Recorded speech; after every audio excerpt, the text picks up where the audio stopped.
Hello good morning, जोहार मैं संजय और आप देख रहे हैं न्यूज झारखंड। समय हो चला है झारखंड की खबरों को जानने का, उनसे अपडेट होने का। उससे पहले अगर आप चैनल पर नए हैं तो प्लीज चैनल को सब्सक्राइब करके बेल आइकन प्रेस कर दीजिए, जिससे अब तक झारखंड की हर एक छोटी बड़ी खबर का अपडेट आप तक पहुंचता रहे। चलिए शुरुआत करते हैं आज की पहली और महत्वपूर्ण बड़ी खबर से। झारखंड में झमाझम बारिश से बदला मौसम का मिजाज, तापमान में आई गिरावट। आज भी इन जिलों में बारिश का अलर्ट, लोगों को सावधान रहने की सलाह। तो साइक्लोनिक सर्कुलेशन के कारण राज्य के मौसम में बदलाव देखने को मिल रहा है। झारखंड के कई जिलों में मंगलवार शाम को भी झमाझम बारिश हुई, जिससे तापमान में गिरावट आ गई है। जिन जिलों में बारिश हुई है उनमें रांची, गुमला, खूंटी, धनबाद, रामगढ़, हजारीबाग शामिल हैं। वहीं कई क्षेत्रों में बादल भी दिन भर छाए रहे। इधर स्थानीय मौसम विभाग ने राज्य के कई जिलों में आज बुधवार को भी मेघ गर्जन के साथ हल्की बारिश की चेतावनी जारी की है। मौसम विभाग ने आज 11 मार्च को जिन जिलों में बारिश की संभावना जताई है उनमें पूर्वी सिंहभूम, पश्चिमी सिंहभूम, सरायकेला खारसावां, रामगढ़, बोकारो, धनबाद, गिरिडीह, देवघर, जामताड़ा, दुमका, पाकुड़, गोड्डा और साहिबगंज में मेघ गर्जन के साथ बारिश होने की संभावना जताई है। वहीं मौसम विज्ञान केंद्र ने ऊपर के जिलों के लिए येलो अलर्ट भी जारी किया है। वहीं राजधानी रांची में आज दिन भर बादल छाए रह सकते हैं, जबकि 12 से 14 मार्च तक मौसम शुष्क रहेगा। वहीं रांची में 15 मार्च को मेघ गर्जन के साथ बारिश भी हो सकती है। पूर्वी सिंहभूम के बहरागोड़ा में दिन दहाड़े कैनरा बैंक में डकैती, हथियार के बल पर 15 लाख की लूट। पूर्वी सिंहभूम जिले के बहरागोड़ा प्रखंड क्षेत्र में अपराधियों के हौसले बुलंद हैं। मंगलवार दोपहर बहरागोड़ा थाना क्षेत्र के साकरा स्थित कैनरा बैंक की शाखा में 5 नकाबपोश बदमाशों ने फिल्मी अंदाज में धावा बोल दिया। बदमाशों ने हथियार के बल पर बैंक से करीब 15 लाख रुपए लूट लिए। वारदात को समय अंजाम दिया गया जब बैंक में लंच का समय था और सब कुछ सामान्य चल रहा था। प्रत्यक्षदर्शियों और बैंक कर्मियों के अनुसार दोपहर करीब 1:30 से 2 बजे के बीच 5 युवक बैंक परिसर में दाखिल हुए। अंदर घुसते ही उन्होंने अपने चेहरे पर मास्क लगा लिया और पिस्तौल तान दी। लुटेरों ने बैंक कर्मियों को एक कोने में बंधक बना लिया। वहीं कैश काउंटर और तिजोरी से लगभग 15 लाख रुपए समेट कर उठा लिए। साथ ही बदमाशों ने कर्मचारियों के सोने की चेन, मोबाइल और पर्स भी लूट लिए। लूट की वारदात को अंजाम देने के बाद बदमाश बाइक से स्थानीय रास्तों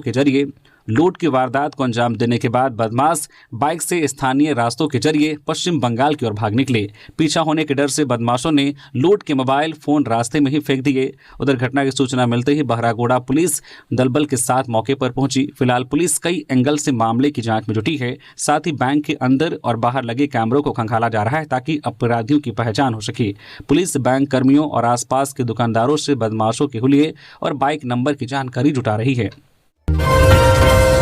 हजारीबाग के दनुआ घाटी में अनियंत्रित ट्रेलर खाई में गिरा, हादसे में चालक उपचालक की मौत। सरिया लोडकर बिहार जा रहा था ट्रेलर। हजारीबाग जिले के चौपारण थाना क्षेत्र की दनुआ घाटी में मंगलवार को एक सड़क हादसे में ट्रेलर के चालक और उपचालक की दर्दनाक मौत हो गई। सरिया लोडकर बोकारो से बिहार जा रहा एक ट्रेलर जोड़हरी पुल के पास अनियंत्रित होकर लगभग 60 फीट गहरी खाई में गिर गया।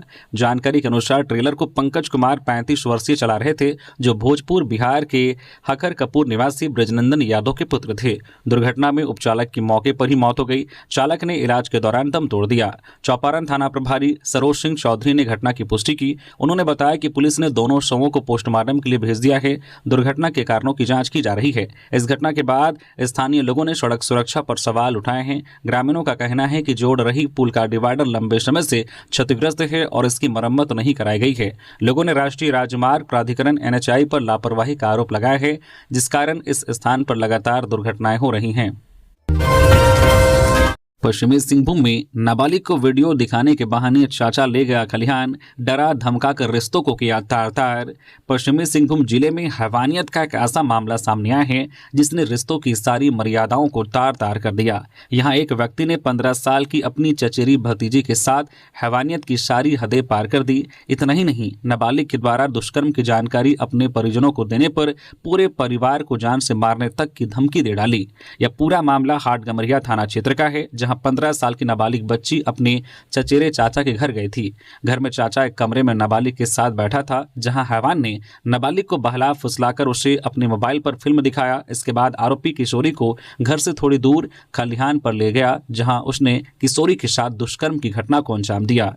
इस घटना के बाद किशोरी काफी डर गई थी, लेकिन उसने हिम्मत करके अपने परिजनों को पूरी जानकारी दी। इसके बाद परिजनों की शिकायत पर पुलिस ने मामला दर्ज कर आरोपी को गिरफ्तार कर लिया है। खबरों में आगे बढ़ने से पहले बात करते हैं कुछ फाइनेंस की। आप सोचते होंगे कि अमीर लोग अपनी जॉब से ही करोड़ों कमा रहे होंगे, लेकिन सच यह है कि सिर्फ जॉब से कोई अमीर नहीं बनता।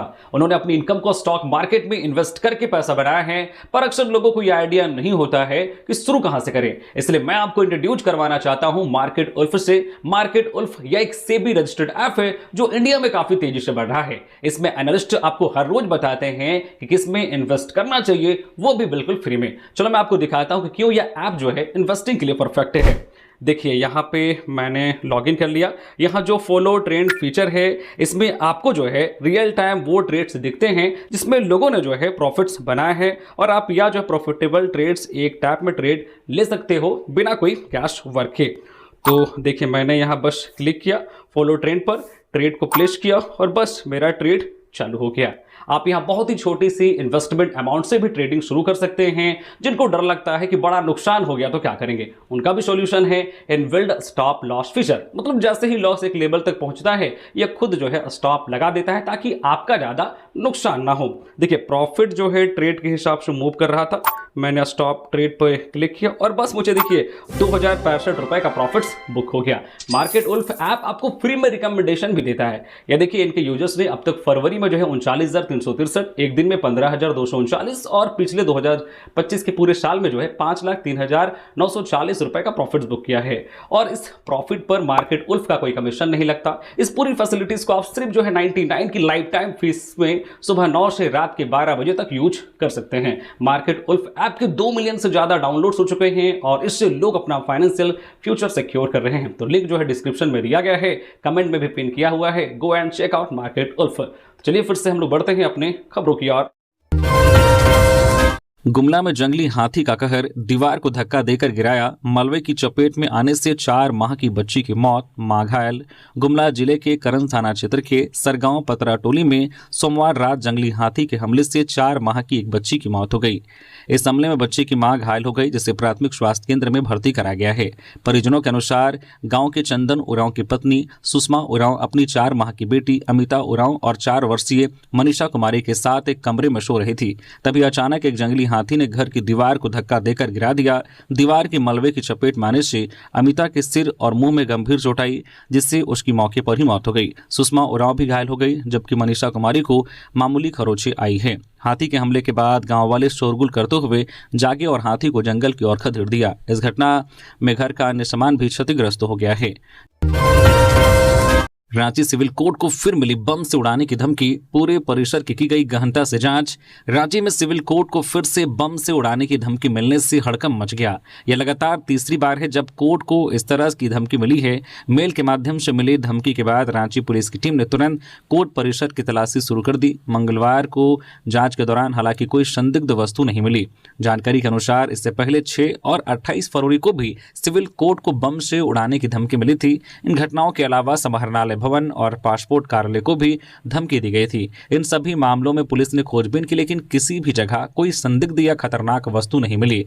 पुलिस अधिकारियों का कहना है कि मामले की गंभीरता को देखते हुए सतर्कता बढ़ा दी गई है और सभी संभावित जोखिमों का ध्यान रखा जा रहा है। साथ ही कोर्ट परिसर में सुरक्षा बढ़ाने के लिए अतिरिक्त उपाय किए गए हैं। रांची पुलिस ने आम नागरिकों से अपील की है कि किसी भी संदिग्ध वस्तु या संदिग्ध व्यक्ति की जानकारी तुरंत पुलिस को दें। झारखंड में मनरेगा कर्मियों की हड़ताल के दूसरे दिन जिला मुख्यालयों में प्रदर्शन। झारखंड राज्य मनरेगा कर्मचारी संघ के आह्वान पर लंबित मांगों के समर्थन में चल रही 3 दिवसीय सांकेतिक हड़ताल के दूसरे दिन मंगलवार को राज्य के सभी जिला मुख्यालयों में मनरेगा कर्मियों ने शांतिपूर्ण एवं संगठित तरीके से धरना प्रदर्शन किया। धरना प्रदर्शन में बड़ी संख्या में ग्राम रोजगार सेवक, कन्या अभियंता, लेखा सहायक, कंप्यूटर सहायक, सहायक अभियंता और प्रखंड कार्यक्रम पदाधिकारी सहित मनरेगा से जुड़े अन्य कर्मियों ने भाग लिया और अपनी एकजुटता का परिचय दिया।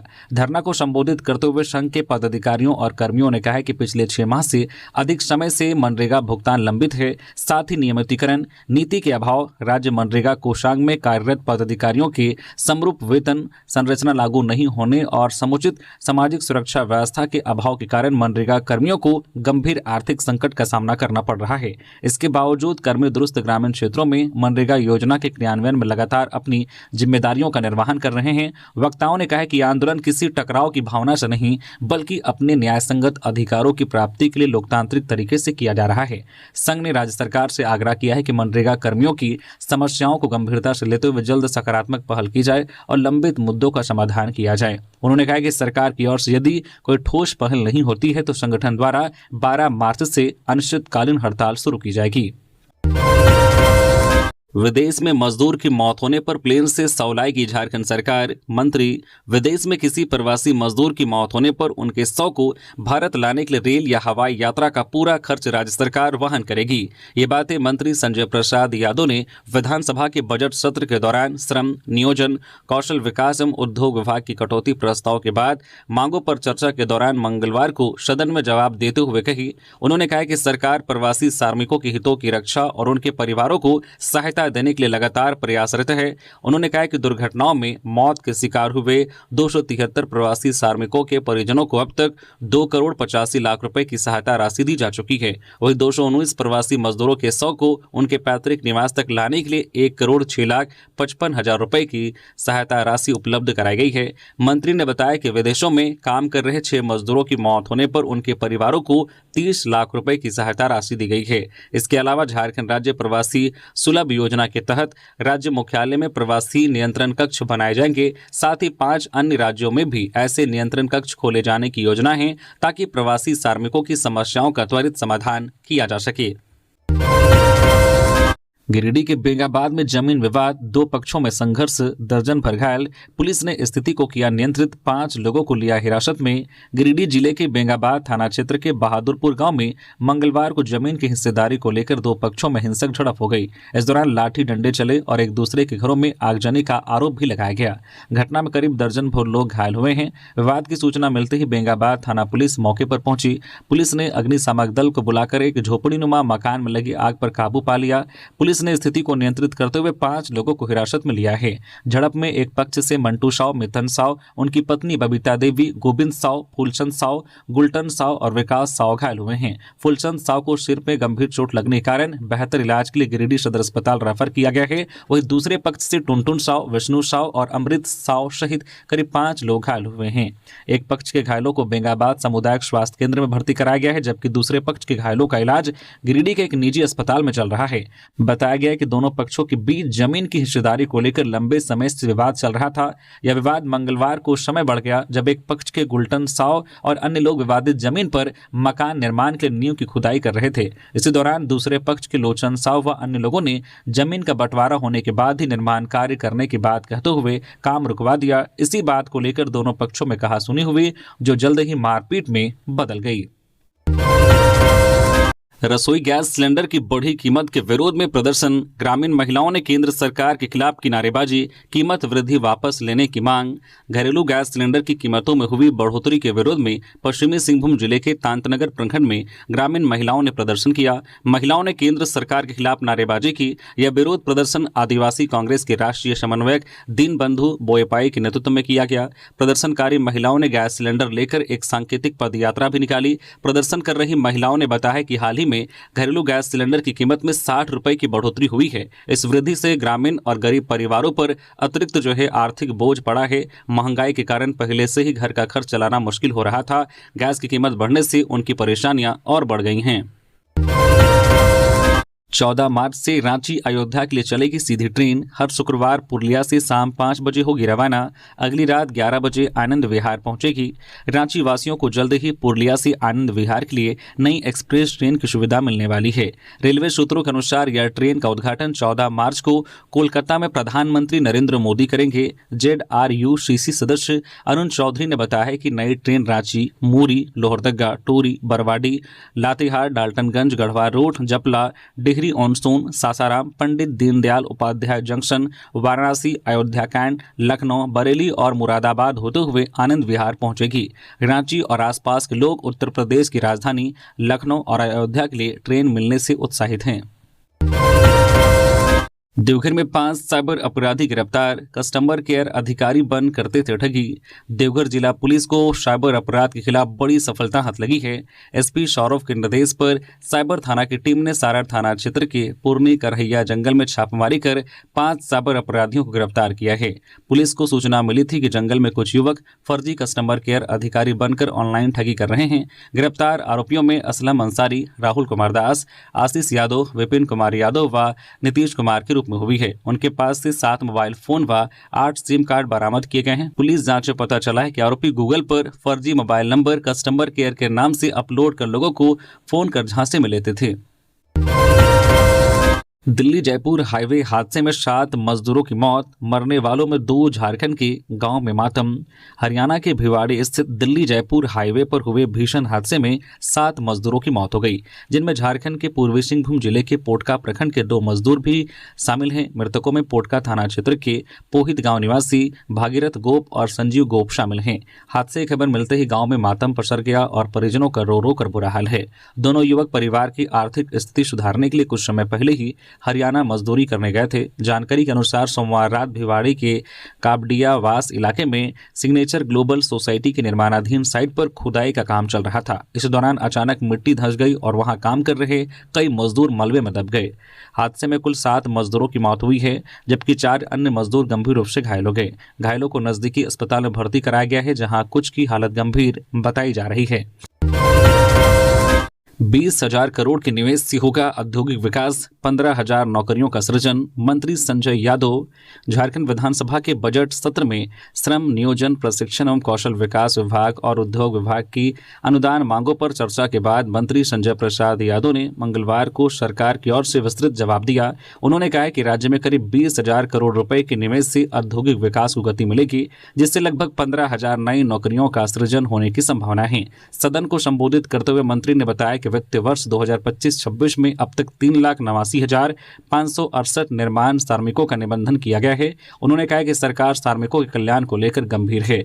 मंत्री ने बताया कि यदि किसी प्रवासी मजदूर की बाहर काम करने के दौरान मृत्यु हो जाती है तो उनके पार्थिव शरीर को पैतृक गांव तक पहुंचाने के लिए सरकार आर्थिक सहायता उपलब्ध करा रही है। इसके अलावा विदेशों में फंसे या मृत श्रमिकों के लिए भी नई सहायता योजनाएं प्रस्तावित की गई है। युवाओं को रोजगार उपलब्ध कराने के लिए सरकार की पहल का जिक्र करते हुए मंत्री ने बताया कि 302 भर्ती कैंप और 95 रोजगार मेलों के माध्यम से अब तक 14,748 युवाओं का चयन किया गया है। उन्होंने कहा कि सरकार युवाओं को कौशल प्रशिक्षण और रोजगार से जोड़ने के लिए लगातार काम कर रही है। उन्होंने यह भी बताया कि टाटा स्टील के साथ 9,600 करोड़ रुपए के निवेश का समझौता हुआ है, जो ग्रीन स्टील तकनीक पर आधारित परियोजना होगी। मंत्री के अनुसार इस निवेश प्रस्तावों से भविष्य में 45,000 से अधिक रोजगार के अवसर पैदा होने की उम्मीद है।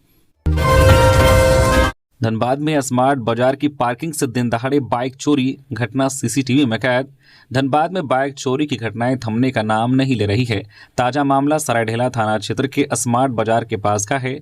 यहां लिबर्टी शोरूम की पार्किंग में खड़ी बाइक नंबर JH10 BM 8250 दिन दहाड़े चोरी हो गई। बाइक मालिक बरमसिया का रहने वाला है और किसी काम से बाजार आया था। जब वह वापस पार्किंग में पहुंचा तो उसकी बाइक गायब थी। चोरी की पूरी घटना बाजार परिसर में लगे सीसीटीवी कैमरे में कैद हो गई है। फुटेज में एक संदिग्ध युवक बाइक के पास आते हुए और कुछ देर बाद उसे लेकर फरार होते हुए दिखाई दे रहा है। घटना के बाद बाइक मालिक ने सरायढेला थाना में लिखित शिकायत दर्ज कराई है। पुलिस सीसीटीवी फुटेज की जांच कर आरोपी की पहचान करने में जुटी है। झारखंड में जेटेट परीक्षा टालने और नियमावली में देरी पर विपक्ष ने राज्य सरकार को घेरा। झारखंड में जेटेट परीक्षा का मुद्दा थमने का नाम नहीं ले रहा है। वही अब इस विषय को जनप्रतिनिधि सदन में भी उठा रहे हैं। विपक्ष लगातार सरकार पर आरोप लगा रहा है कि राज्य सरकार झारखंड के नौनिहालों के भविष्य से खिलवाड़ कर रही है। राज्य में रोजगार और झारखंड के नौनिहालों के भविष्य को लेकर झारखंड सरकार का कार्य चिंताजनक और शर्मनाक है। राज्य में जेटेट की परीक्षा के लिए सरकार ने अब तक नियमावली भी नहीं बनाई है, जबकि सरकार ने उच्च न्यायालय में कहा है कि 31 मार्च 2026 तक परीक्षा आयोजित कर ली जाएगी।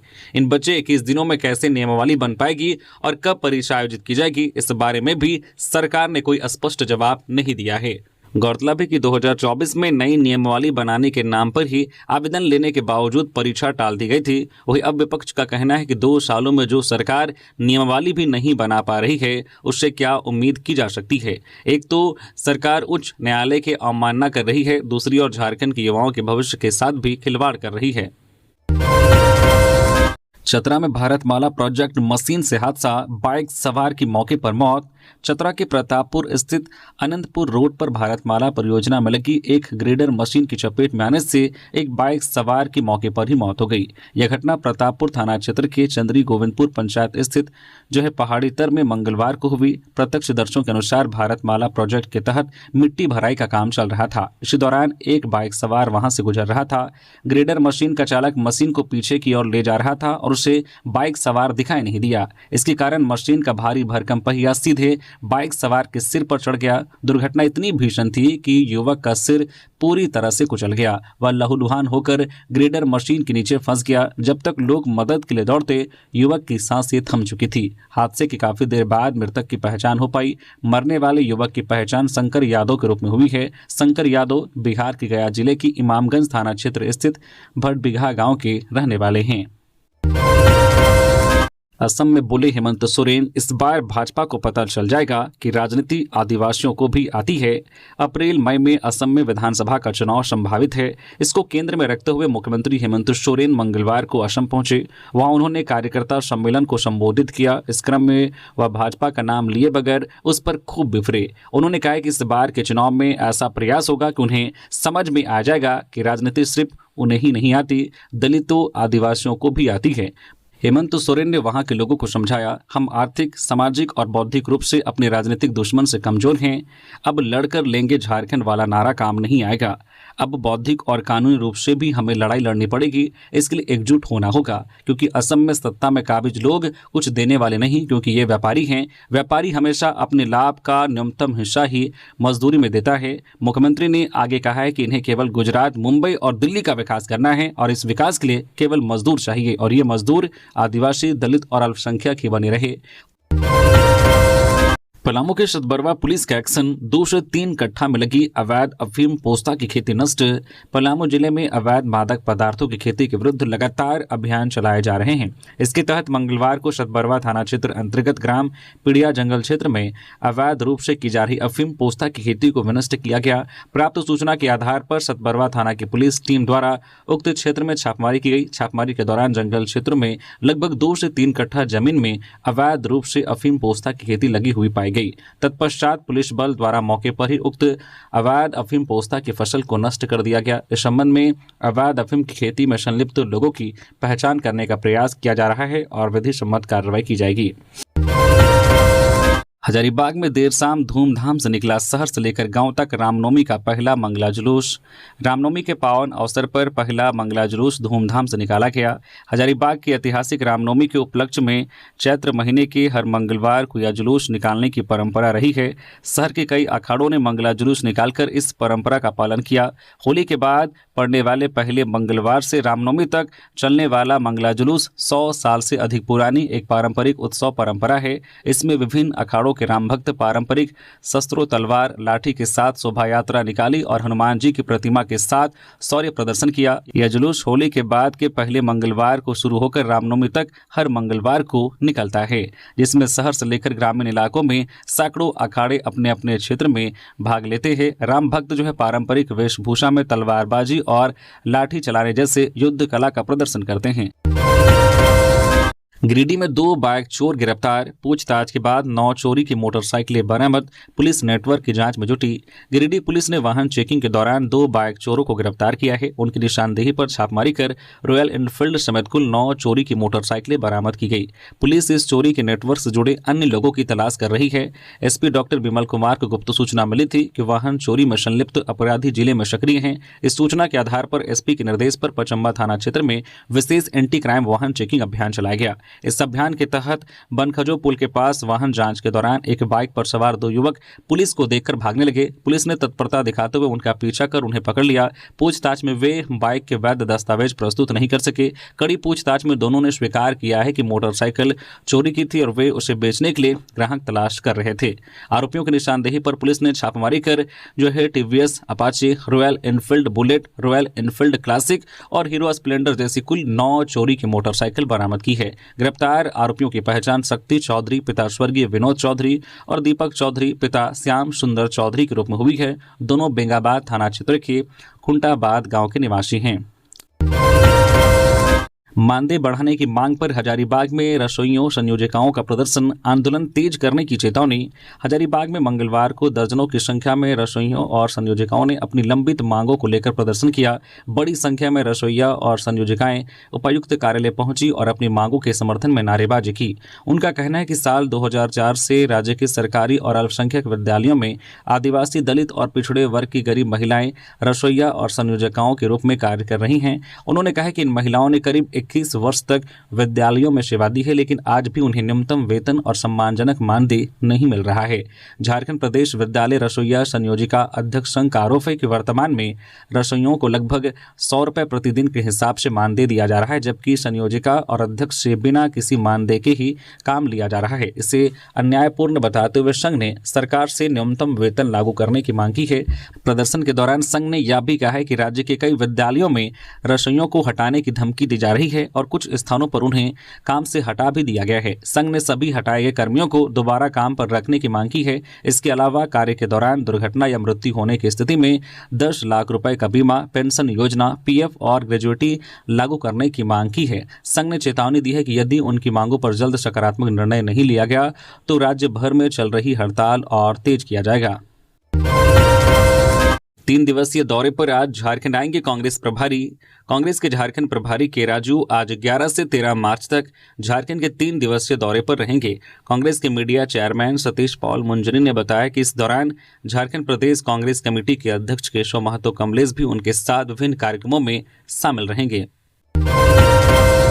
4 वर्षीय बिछड़ा बेटा 12 साल बाद मां से मिला, ढोल नगाड़ों की धुन पर गांव में हुआ स्वागत। चाईबासा पुलिस की पहल पर केरल से घर लौटा।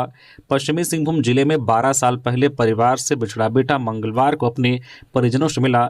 चाईबासा पुलिस और सोशल मीडिया की मदद से यह संभव हुआ। ग्रामीणों ने ढोल नगाड़ों के साथ उनका स्वागत किया। अपने बेटे राजा गोप को देख मां खुद के आंसू रोक नहीं पाई। गाँव में उत्सव सा माहौल दिखा। जब राजा गुम हुआ था तब उसकी उम्र 4 साल थी। दरअसल पुलिस को सूचना मिली थी कि पश्चिमी सिंहभूम निवासी राजा गोप लगभग 12 साल पहले अपने परिजनों से बिछड़कर केरल पहुंच गया था। वहां उसे CWC त्रिशूर केरल के संरक्षण में रखा गया था। गुमला में बच्चा चोरी की अफवाहों से सावधान रहने की अपील। जिला प्रशासन माइकिंग कर लोगों को कर रहा जागरूक। गुमला में विगत दिनों सोशल मीडिया प्लेटफॉर्म पर बच्चों की गुमशुदगी, चोरी और अपहरण से संबंधित विभिन्न प्रकार की खबरें एवं सूचनाएं तेजी से प्रसारित की जा रही हैं, जिससे आमजन के बीच भय और भ्रम की स्थिति उत्पन्न हो रही है। प्रशासनिक जांच में ऐसी अधिकांश सूचनाएं भ्रामक और अफवाह साबित हुई है। जिला प्रशासन द्वारा आम नागरिकों से अपील की गई है कि सोशल मीडिया पर प्रकाशित इस प्रकार की सूचनाओं पर बिना सत्यता की जांच किए विश्वास न करें। किसी भी प्रकार की भ्रामक सूचना या अफवाह फैलाना दंडनीय अपराध है। साथ ही ऐसी अफवाहों के आधार पर किसी व्यक्ति के साथ मारपीट, प्रताड़ना अथवा किसी भी प्रकार की भीड़ हिंसा करना कानूनन अपराध है। आम नागरिकों से अपील की है कि यदि इस प्रकार की कोई भी सूचना या संदिग्ध मामला प्रकाश में आता है तो इसकी जानकारी तत्काल स्थानीय थाना को दे या आपातकालीन स्थिति में 112 पर कॉल करें। खाड़ी संकट के बीच दुबई में फंसे झारखंड के नवदंपति सुरक्षित रांची लौटे। महंगा टिकट लेकर स्वदेश वापसी। खाड़ी क्षेत्र में बढ़े युद्ध तनाव के बीच दुबई में फंसे झारखंड के एक नवविवाहित दंपति आखिरकार सकुशल रांची लौट आए हैं। रांची निवासी सेल अधिकारी अतुल उरांव और उनकी पत्नी डॉक्टर कंचन बाड़ा हनीमून के लिए दुबई गए थे, लेकिन अचानक बढ़े क्षेत्रीय तनाव और लगातार फ्लाइट रद्द होने के कारण करीब 1 सप्ताह तक वहीं फंसे रहे। मंगलवार सुबह रांची के भगवान बिरसा मुंडा एयरपोर्ट पहुंचने पर परिजनों और शुभचिंतकों ने फूल मालाओं से उनका भावपूर्ण स्वागत किया। जानकारी के अनुसार 22 फरवरी 2026 को रांची में आदिवासी पारंपरिक रीति रिवाजों के साथ अतुल उरांव और डॉक्टर कंचन बाड़ा का विवाह संपन्न हुआ था। विवाह के महज 5 दिन बाद 27 फरवरी को दोनों अपनी पहली संयुक्त यात्रा पर दुबई रवाना हुए थे। उनकी वापसी 4 मार्च को तय थी, लेकिन मध्य पूर्व में अचानक बढ़े तनाव ने उनकी यात्रा योजना को बदल दिया। झारखंड में विधायकों और पूर्व विधायकों को मिलेगी जमीन, 3 दिनों में होगी रजिस्ट्री। विधायकों और पूर्व विधायकों को राज्य सरकार जमीन देगी। सबसे बड़ी बात यह है कि 3 दिनों में जमीन की रजिस्ट्री कर दी जाएगी। संसदीय कार्य मंत्री राधाकृष्ण किशोर ने 3 दिनों में रजिस्ट्री के लिए पोर्टल खोले जाने का आश्वासन दिया है। उन्होंने इसके लिए अधिकृत भाजपा विधायक CP सिंह को रजिस्ट्री का काम आगे बढ़ाने का सुझाव दिया। इससे पहले झामुमो विधायक मथुरा महतो ने विधायकों और पूर्व विधायकों को अभी तक जमीन नहीं मिलने का मामला उठाया। कहा कि जमीन के लिए राशि ले ली गई है, लेकिन अभी तक जमीन की रजिस्ट्री नहीं की गई है। रामगढ़ के श्रीराम पावर एंड स्टील में काम के दौरान ऊंचाई से गिरकर मजदूर घायल।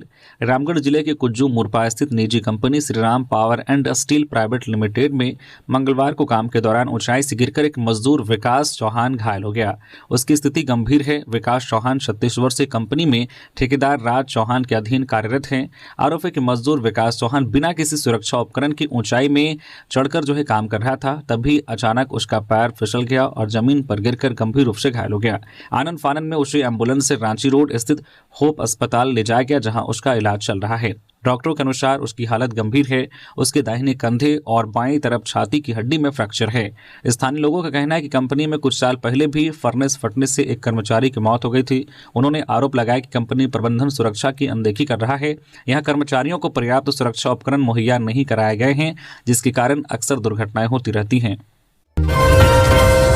खुंटी सिमडेगा मुख्य पथ पर कुल्डा जंगल के पास ऑटो पलटा, मासूम समेत आधा दर्जन यात्री घायल। खुंटी सिमडेगा मुख्य पथ पर तोरपा थाना क्षेत्र के कुल्डा जंगल के पास मंगलवार को एक ऑटो अनियंत्रित होकर पलट गया।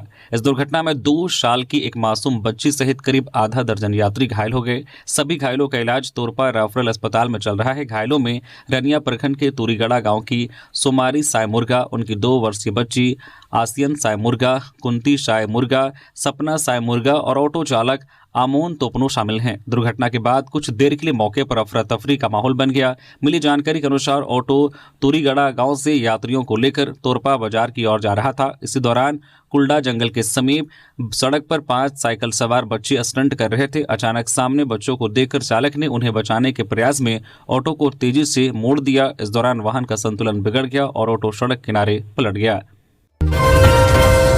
धनबाद में मनरेगा कर्मचारियों का धरना, 6 से 12 महीने से मानदेय नहीं मिलने पर सरकार के खिलाफ नाराजगी। झारखंड राज्य मनरेगा कर्मचारी संघ के बैनर तले मंगलवार को धनबाद के रणधीर वर्मा चौक स्थित धरनास्थल पर मनरेगा कर्मचारियों ने अपनी विभिन्न मांगों को लेकर धरना प्रदर्शन किया। इस दौरान बड़ी संख्या में कर्मचारी एकजुट होकर सरकार के खिलाफ नारेबाजी करते नजर आए। संघ के धनबाद जिला अध्यक्ष यासिन अंसारी ने बताया कि केंद्र और राज्य सरकार की संवेदनहीनता के कारण राज्य के मनरेगा कर्मचारी आर्थिक संकट से जूझ रहे हैं। उन्होंने कहा कि झारखंड में कई मनरेगा कर्मियों को पिछले 6 से 12 महीनों से मानदेय नहीं मिला है, जिससे उनके सामने गंभीर आर्थिक समस्या खड़ी हो गई है। उन्होंने बताया कि कई कर्मचारी पिछले करीब 19 वर्षों से मनरेगा योजना में अपनी सेवा दे रहे हैं, लेकिन इसके बावजूद उनकी सेवा को स्थायी नहीं किया गया है। कर्मचारियों की मांग है कि उनकी सेवा का स्थायीकरण किया जाए और मनरेगा कोषांग के अनुरूप ग्रेड पे उन्हें दिया जाए। यासिन अंसारी ने कहा है कि इन मांगों को लेकर झारखंड राज्य मनरेगा कर्मचारी संघ की ओर से धरना प्रदर्शन किया जा रहा है। उन्होंने चेतावनी दी है कि यदि राज्य सरकार जल्द ही उनकी मांगों पर ध्यान नहीं देती है तो आने वाले दिनों में कर्मचारी अनिश्चितकालीन धरना देने को मजबूर होंगे। 21 दिन में 100 करोड़ टैक्स वसूली का लक्ष्य, रांची नगर निगम ने टीम को दिया अल्टीमेटम। वित्त वर्ष 2025-26 खत्म होने में अब सिर्फ 21 दिन बचे हैं। ऐसे में नगर निगम ने टैक्स वसूली का अभियान तेज कर दिया है। मंगलवार को उप प्रशासक गौतम प्रसाद साहू की अध्यक्षता में बैठक हुई, जिसमें निगम के अधिकारी और टैक्स वसूली एजेंसी के प्रतिनिधि शामिल हुए। बैठक में उप प्रशासक ने कहा कि हर हाल में 100 करोड़ रुपए का संग्रहण का लक्ष्य पूरा करना होगा। इसके लिए फील्ड में तेजी से काम करते हुए वार्ड स्तर पर बड़े पैमाने पर अभियान चलाने के निर्देश दिया गया है। जमशेदपुर में XLRI को बम से उड़ाने की धमकी, रांची और जामताड़ा कोर्ट को भी उड़ाने की मिली धमकी, कैंपस खाली करा की गई जांच। जमशेदपुर के प्रबंधन संस्थान XLRI को ईमेल के माध्यम से मंगलवार को बम से उड़ाने की धमकी दी गई। इसके बाद पुलिस महकमे में हड़कंप मच गया। पुलिस ने तेजी दिखाते हुए पूरे कैंपस को अपनी सुरक्षा घेरे में लिया। पुलिस, बम और डॉग स्क्वाड की टीम मौके पर पहुंच मामले की जांच में जुट गई। वहीं मंगलवार को ही रांची और जामताड़ा सिविल कोर्ट को भी बम से उड़ाने की ईमेल के माध्यम से धमकी दी गई। इसके बाद कोर्ट परिसर को खाली कर सघन जांच की गई।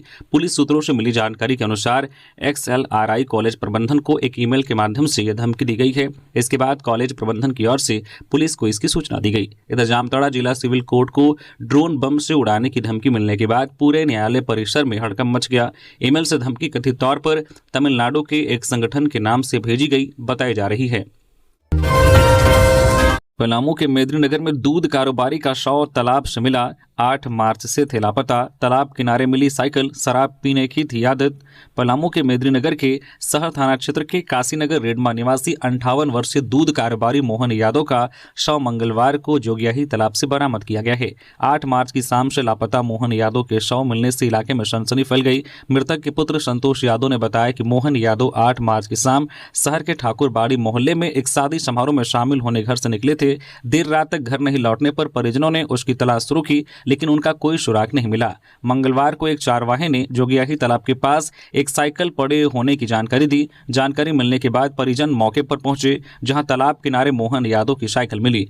इसके बाद लोगों ने तालाब में तलाश शुरू की और उनका शव बरामद किया गया। परिजनों के अनुसार उन्हें शराब पीने की भी आदत थी। हालांकि उनकी मौत कैसे हुई यह अभी स्पष्ट नहीं हो सका है। देवघर में बालू तस्करों का आतंक। अवैध बालू लदे ट्रैक्टर ने स्कूली बच्चे से भरे टोटो को घसीटा। देवघर जिले के जसीडीह थाना क्षेत्र में बालू तस्करों का आतंक लगातार बढ़ता जा रहा है। ताजा मामला पगला बाबा से कोयरीडी जाने वाले रास्ते के घोरलास गांव के पास का है। अवैध बालू लदे एक ट्रैक्टर ने स्कूली बच्चों से भरे टोटो को ओवरटेक करते हुए 25 से 30 मीटर तक घसीट दिया। इस घटना में टोटो पर सवार एक बच्चे को गंभीर चोट लगी है। बताया जा रहा है कि बच्चे के हाथ में गहरा चीरा लग गया, जिससे काफी खून बहने लगा। स्थानीय लोगों के अनुसार किस्मत अच्छी थी कि इससे बड़ा हादसा नहीं हुआ, वरना कई बच्चों की जान खतरे में पड़ सकती थी। बताया गया कि ट्रैक्टर बिना नंबर का था और चालक के पास ड्राइविंग लाइसेंस तक नहीं था। उसके पास बालू से संबंधित कोई चालान भी नहीं मिला। स्थानीय लोगों ने ट्रैक्टर को पकड़ लिया और उसे जसीडीह थाना ले गए। तो ये थी आज की झारखंड की टॉप बड़ी खबरें। इसी तरह से हर एक खबर से अपडेट रहने के लिए न्यूज झारखंड चैनल को सब्सक्राइब कर लीजिए। साथ ही मार्केट उल्फ ऐप को डाउनलोड कर लीजिए, जिसकी ऑलरेडी 2 मिलियन से ज्यादा डाउनलोड्स हो चुके हैं। तो हमने लिंक डिस्क्रिप्शन में और कमेंट बॉक्स में भी पिन कर दिया है, जाके चेकआउट करें।